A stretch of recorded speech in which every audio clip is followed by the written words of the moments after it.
अगला पॉइंट है इसमें लसिका तंत्र। ठीक है, जो परिसंचरण तंत्र है उसमें रक्त परिसंचरण आता है और लसिका तंत्र है, दोनों को ही सम्मिलित किया जाता है। लसिका तंत्र क्या होता है? देखो, लसिका तंत्र लसिका वाहिनियों एवं लसिका पर्व से मिलकर बना होता है। तो लसिका तंत्र है वो 3 चीज़ों से मिलकर बना हुआ है। पहला है लसिका, 2 नंबर लसिका वाहिनियाँ और 3 नंबर लसिका पर्व। ठीक है, लसिका क्या होती है इसको देखो सभी। लसिका तरल रूप में बहता है। जब रुधिर केशिकाओं में रक्त दाब के कारण छन जाता है तो छना हुआ भाग लसिका कहलाता है। ठीक है, जब रक्त वाहिनियों के अंदर रक्त है वो रक्त दाब के कारण छनकर अलग हो जाता है, जो रक्त का छना हुआ जो भाग है उसे ही लसिका कहा जाता है। यह रंगहीन एवं क्षारीय होता है। इसमें उत्सर्जी पदार्थ अधिक मात्रा में होते हैं। यह रक्त केशिकाओं एवं कोशिका के मध्यस्थ का कार्य करता है। यानी जो कोशिका होती है, कोशिका और रक्त वाहिनियाँ हैं, रक्त केशिकाएं हैं, वो सीधे ही कोशिका में प्रवेश नहीं करती है, वो रक्त को कोशिका के थोड़ा सा पहले ही छोड़ देती है। तो कोशिका और रक्त केशिकाओं के बीच वाला जो भाग है उसमें एक तरल पदार्थ पाया जाता है। यह तरल पदार्थ ही लसिका कहलाता है। यानी कोशिकाओं के अंदर से कोई भी पदार्थ है जब वो बाहर निकलता है तो वो सबसे पहले लसिका में आता है और लसिका से फिर रक्त केशिकाओं में जाएगा। ऐसे ही रक्त केशिकाओं से कोई भी पदार्थ जब कोशिका के अंदर पहुंचता है तो पहुंचने से पहले वो लसिका में जाएगा, सबसे पहले वो लसिका से ही फिर कोशिका के अंदर प्रवेश करेगा। तो लसिका है वो रक्त केशिकाओं और कोशिकाएं हैं उन दोनों के बीच में मध्यस्थ का कार्य करता है। इसी से होकर ऑक्सीजन व पोषक तत्व कोशिका में पहुंचते हैं। इसी से होकर ऑक्सीजन व पोषक तत्व कोशिका में पहुंचते हैं। उत्सर्जी पदार्थ कोशिका से लसिका में तथा लसिका से रक्त कोशिकाओं में जाते हैं। यह हमारे शरीर की रोगाणुओं से रक्षा करता है। जो लसिका है वो हमारे शरीर की रोगाणुओं से रक्षा करता है। दूसरा पॉइंट है लसिका तंत्र का, वो है लसिका वाहिनियाँ। लसिका भी रक्त के समान शरीर में बहता है। कुछ ऊतक लसिका में डूबे रहते हैं। लसिका वाहिनियाँ ऊपर से कोशिकाओं से तथा नीचे से केशिकाओं से जुड़ी होती है। तो लसिका वाहिनियाँ है वो एक तरफ तो कोशिका से जुड़ी होगी और एक तरफ रक्त केशिकाओं से जुड़ी होगी।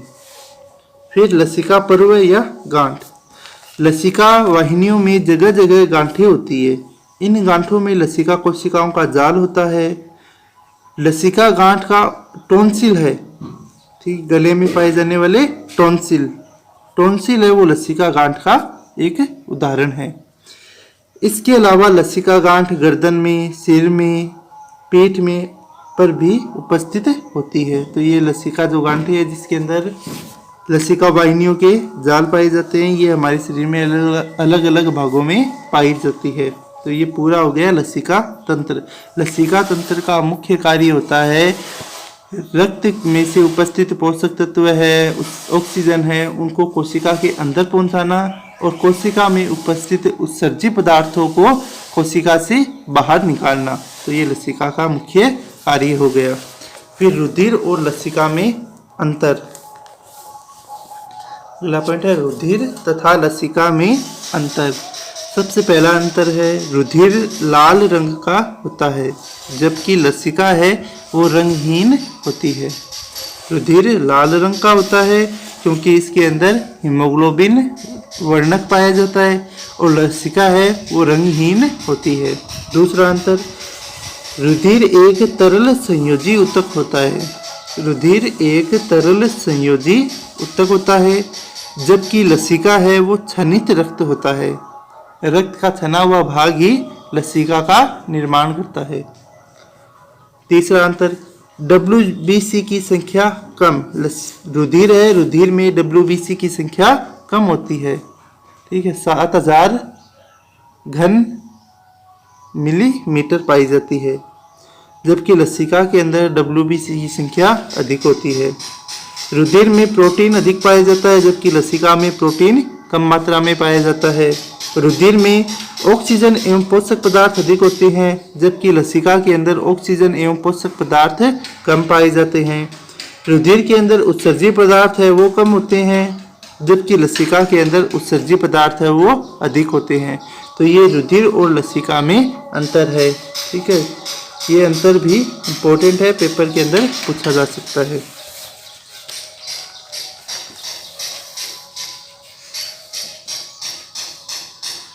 अगला पॉइंट है अपना हृदय एवं परिसंचरण तंत्र संबंधी रोग। देखो, सबसे पहला रोग है उच्च रक्तचाप, हाई ब्लड प्रेशर। तो मनुष्य का सामान्य रक्तचाप है वो 120/80 mm/Hg होता है। ठीक है, तो मनुष्य का जो सामान्य रक्तचाप है वो होता है 120/80 mm/Hg। रक्त वाहिनियों में बहते रक्त द्वारा वाहिनियों की दीवारों पर डाला गया सामान्य से अधिक दाब उच्च रक्तचाप कहलाता है। कि रक्त है वो रक्त वाहिनियों के अंदर बहता है और रक्त वाहिनियों में बहते समय रक्त वाहिनियों की दीवारों पर सामान्य से अधिक दाब रक्त का लगता है, उसे ही रक्त दाब या रक्तचाप कहते हैं। उच्च रक्तचाप 140 mmHg से अधिक रक्तचाप होने के कारण होता है। उच्च रक्तचाप के कारण अत्यधिक क्रोध, बेचैनी एवं मानसिक असंतुलन उत्पन्न हो जाता है। तो ये उच्च रक्तचाप के कारण उत्पन्न होने वाले जो लक्षण हैं वो हो गए अत्यधिक क्रोध, बेचैनी और मानसिक असंतुलन।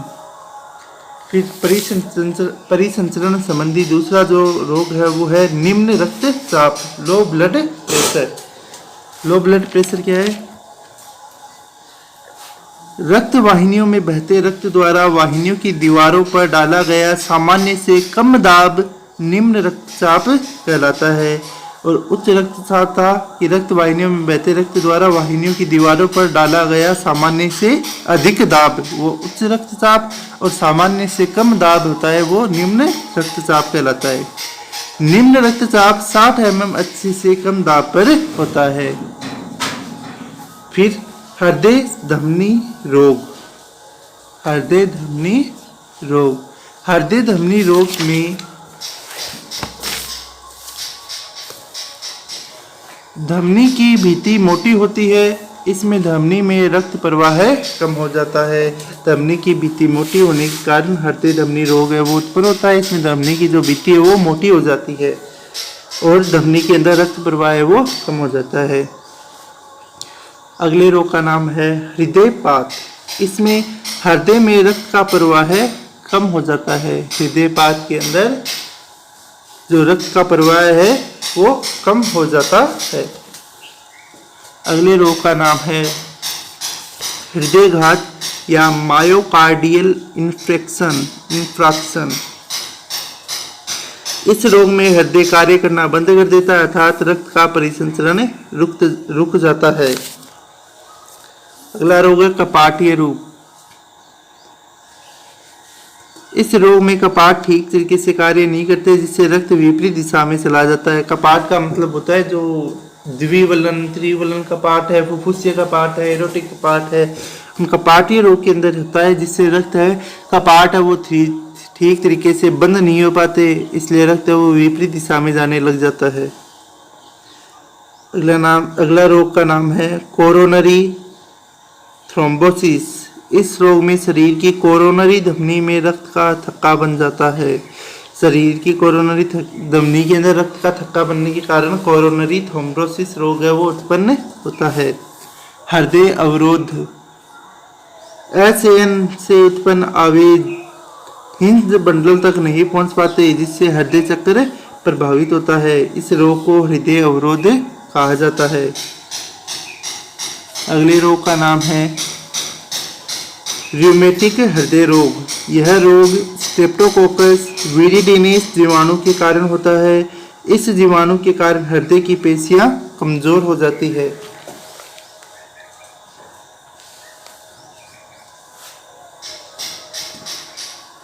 अगले रोग का नाम है नीलई तंतुकता, इस रोग में नीले अलग अलग संकुचित होते हैं, दोनों नीले हैं वो एक साथ संकुचित नहीं हो पाते हैं।